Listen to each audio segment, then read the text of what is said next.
जमीन हमारी मेहनत हमारी है, जमीन हमारी है, मेहनत है ખેડૂતની है, નહીં ચાલે મનમાની સરકારની ને અદાણીની। નમસ્કાર મિત્રો, ખેડૂત યાત્રા ગાંધીનગર તરફ જવા નીકળી ચૂકી છે અને આ વચ્ચે એક ગાડી થોડું આકર્ષણનું કેન્દ્ર છે। ગાડીમાં લખ્યું છે ભારત માતા કી જય, વંદે માતરમ, ખેડૂત એકતા જિંદાબાદ। અને આ ફક્ત અહીં પૂરું નથી થતું, એટલે કે આગળનો ભાગ નથી, ખેડૂત દોરેલો છે, પાછળ વીજ ટાવર છે, ખેડૂત સમાજ લખવામાં આવ્યું છે, પરંતુ જે બીજો ભાગ છે જ્યાં શું દોરવામાં આવ્યું છે એ પણ આપને હું બતાવું કે શું એક ચિત્ર કરવામાં આવ્યું છે। અહીં પણ ખેડૂત લખવામાં આવ્યું છે। અહીં તમે જોશો કે ખેડૂત ખેતી કરી રહ્યો છે, વીજ ટાવર છે, પાણી કાઢવામાં આવી રહ્યું છે, ખેડૂતની ફસલ સહિત ખેડૂતને યોગ્ય ભાવ આપો, અન્નદાતાને ન્યાય આપો, ખેડૂત એકતા જિંદાબાદ। આ બધી વાતો લોકો વડીલા ખેડાણ માટે તો સમય રહેશે નહીં, આ તો બધું આંદોલન ચાલી રહ્યું છે। અત્યારે જે સરકારને આજે 15 દિવસથી આ લોકો સમજાવે છે, અલ્ટિમેટમ આપ્યું હતું તમે આની માંગ સ્વીકારો, તો સરકારને તકલીફ શું હોય ખેડૂતોની માંગ સ્વીકારો? ખેડૂત કોઈ કાંઈ આતંકવાદી તો છે નહીં, પેટ રાત દી ઉજાગરા કર્યા, 45 ડિગ્રી તાપમાનમાં ખેતી કરતો હોય બિચારો, અત્યારે એને વાવવાની મોસમ છે। હું કીધું ખેડાણનો સમય ને વચ્ચે તો અત્યારે એને આ કરવું પડે, મજબૂરી છે। કોઈને આ 42 ડિગ્રી તાપમાનમાં નહીં ખેતીનું કામ મૂકીને અહીંયા આવું ગમતું નથી। તમે જોયું લાખો લોકો આજે અહીંયા પધાર્યા છે, શું કામ પધાર્યા એની વેદના છે કે ભાઈ આ સરકાર કાંઈક જાગે અને ખેડૂતોને સમજે। ખેડૂત આપણો અન્નદાતા છે, ખેડૂત બચશે તો દેશ બચશે, ખેડૂત સમૃદ્ધ તો દેશ સમૃદ્ધ। કહેવાનો મતલબ કે આ સરકાર મોટી મોટી વાતો કરે છે કે અમે ખેડૂતોને આમ કરી દીધું, તેમ શું કરી દીધું? 2013-14માં જે ખેડૂતોની જણસીના ભાવ આવતા, કપા, મગફળી, તલ, એની અમે એની ખરીદી, જે દવા, બિયારણ, ખાતર, ડીઝલ, એનો ભાવ સસ્તો હતો। આજે આ બધી વસ્તુ તમને પણ ખબર છે, મોંઘવારીએ માજા મૂકી છે, તો ખેડૂતને બિચારાને ઘર હકાવવું અત્યારે તકલીફ ફાંફા પડે છે। ઘરે કોઈ ઉંમરલાયક દીકરી દીકરા હોય, એ ખર્ચા આવતા હોય, બિચારો ટેન્શનમાં। આજે તમે રોજ એકાત્ર કે રોજે રોજ કદાચ એવું બનતું હશે કે ખેડૂતોએ આત્મહત્યા કરે। આ મજબૂરી ઉપર ખેતી આવી ગયા, સરકારને ખેડૂતોની કાંઈ પડી જ નથી। માત્ર 4-5 ઉદ્યોગપતિ સરકાર કહે છે આવક ડબલ કરવામાં આવી છે, દેણા ડબલ કર્યા છે। કોઈ પણ ખેડૂતને પૂછો કોઈની આવક ડબલ થઈ? આમાં તમે મને ગણિત સમજાવો। 2014માં જે ભાવ આવતા જણસીના, કપા હોય, મગફળી હોય, તલ, બાજરો, ઘુંવાર, જે હોય તે, એની અમે જે કાચો માલ લેવામાં આવતો, બિયારણ, દવા, ડીઝલ, ખેત ઓજારો, ટ્રેક્ટર, એ બધાય કેટલાય સસ્તા હતા। આજે એ બધાની શું પોઝિશન છે? ખાતરની ગુણી તો કે 2100 રૂપિયા, તો એમાં ભાવ તો તમને વેચવા જાવ તો એના જ મળે, તો એમાં આવક ડબલ ક્યાંથી થઈ? ખર્ચા ડબલ થયા છે, દેણા ડબલ થયા, ખેડૂત બચારો બરબાદ થતો જાય છે। એટલે અમે સરકારને ખેડૂત વતી 2 હાથ જોડીને નમ્ર વિનંતી કરી કે તમે આ માય બાપ ખેડૂતના કહેવાય અત્યારે, ને આ ખેડૂતને વેદના સમજો, અને જો આ ખેડૂતને નહીં સમજો તો હજી કાંઈ હવે સમય બાકી નથી। પાછળનો થોડો ભાગ બતાવશો અમને? અચ્છા, પછી આપણે હજુ 1-2 સવાલ પર વાત કરવી છે। જમીન અમારી, મહેનત અમારી, નહીં ચાલે મનમાની। એક વખત રિપીટ કરી દો। જમીન અમારી, મહેનત અમારી है, જમીન અમારી है, મહેનત है ખેડૂતની है, નહીં ચાલે મનમાની સરકારની ને અદાણીની। જે આ પાપ પોલ જે પરાણે નાખ્યા ને, એ લોકો એમ કે જંત્રીના ભાવે અમે તમને વળતર આપી, અદાણી પોર્ટ અમારા ખેડૂતોને જંત્રીના ભાવે લેવું છે। એ સરકાર અમને એમ કે તમને અદાણી પોર્ટ આપી દેવું છે જંત્રીના ભાવે, ગમે એટલી જમીન જંત્રીના ભાવે ખેડૂતો લેવા તૈયાર છે। તો ખેડૂતને કેમ નહીં? ખેડૂત કોઈ આતંકવાદી છે? અહીંયા 200-200 ને 500-500 પોલીસવાળા તમે મોકલી દો, તો શું ખેડૂતોને કાંઈ વેદના સમજવાની નથી તમારે? જી, લૂછી નાખો, મોટું લૂછી નાખો।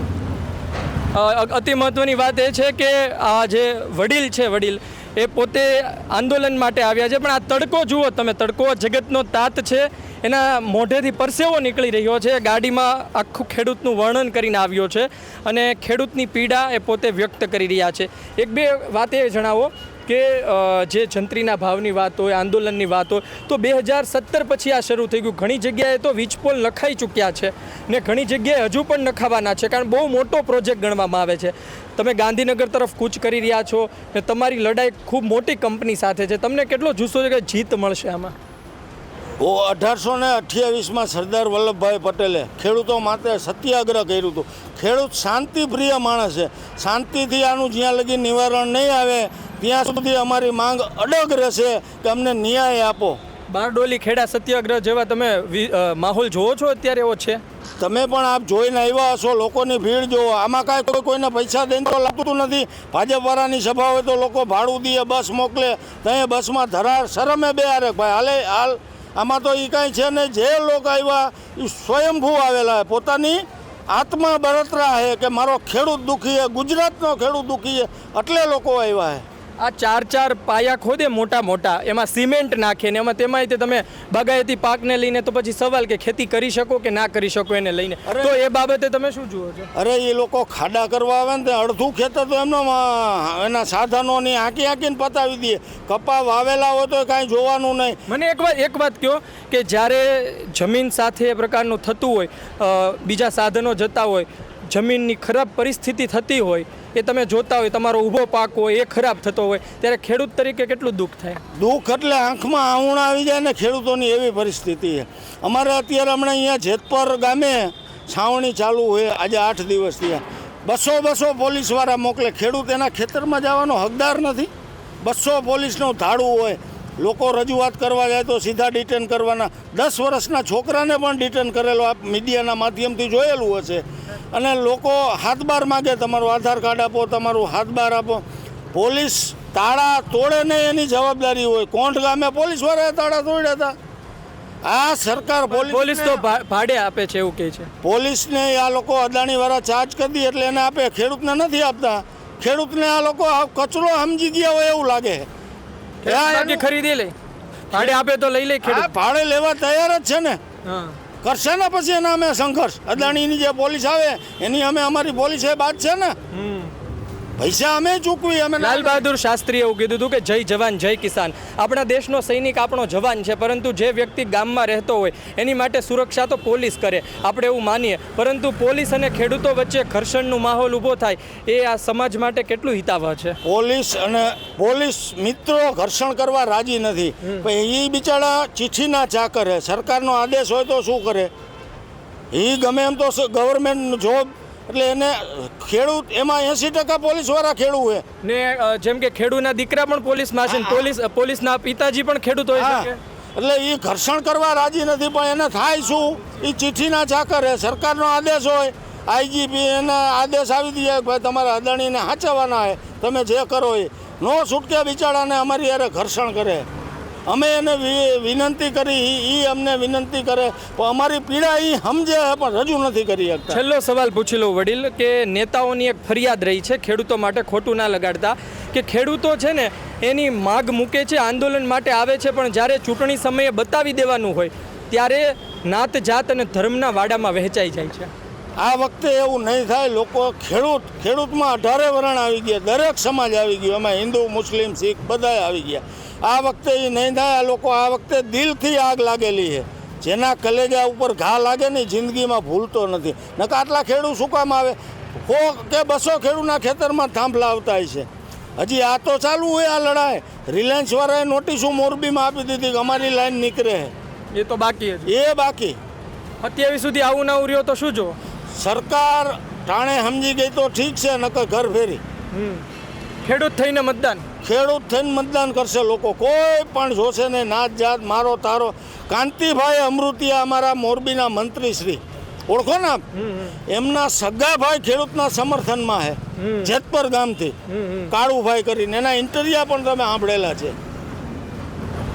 તે શું દર્શાવે? આપ પણ તારણ મારી શકો છો, હું પણ તારણ મારી શકું. એ બંધાયેલા છે કાંતિ કાકા બંધાયેલા હોય. અહીંયા તો ઉપર 2 જણાનું ચાલે, બાકી તો કઠપૂતળી છે. કોણ બેનો? મોદી સાહેબને અમિત શાહે કીધું હોય ભૂપેન્દ્રભાઈને કે ભાઈ આ અદાણીનું કામ અટકવું ન છે. એટલે બિચારો ભૂપેન્દ્ર કાકા ભગવાનના ઘરનો માણસ છે, એટલે સુપર સીએમ છે. આપ આખું મીડિયાવાળાને ખબર છે, છતાં એમને પૂછો યાર. વડીલે ખૂબ જ મહત્વની વાત કરી અને એમની ગાડીનો આ બાજુનો ભાગ પણ એક આપણે જોઈ લઈએ. હવે આ ઉપર અમે ચાલુ થાય એવું લાગે. ઇન્કલાબ જિંદાબાદ. આમ તો ભગતસિંહ ઇન્કલાબ જિંદાબાદ નારા બોલતા હતા અને ઇન્કલાબ જિંદાબાદ નારો દેશની આઝાદીમાં એક મહત્વનું સૂત્ર સાબિત થયો હતો. અને લખ્યું છે કે ખેડૂત મજબૂત તો દેશ મજબૂત, ખેડૂત બચાવો દેશ બચાવો. અને આ સાથે ખેડૂતોનું ચિત્ર દોરવામાં આવ્યું છે. બસ આ જ પ્રકારે ગાંધીનગરની કૂચ આપના સુધી પહોંચાડતા રહીશું. ગુજરાત તક સાથે જોડાયેલા રહેજો. ધન્યવાદ.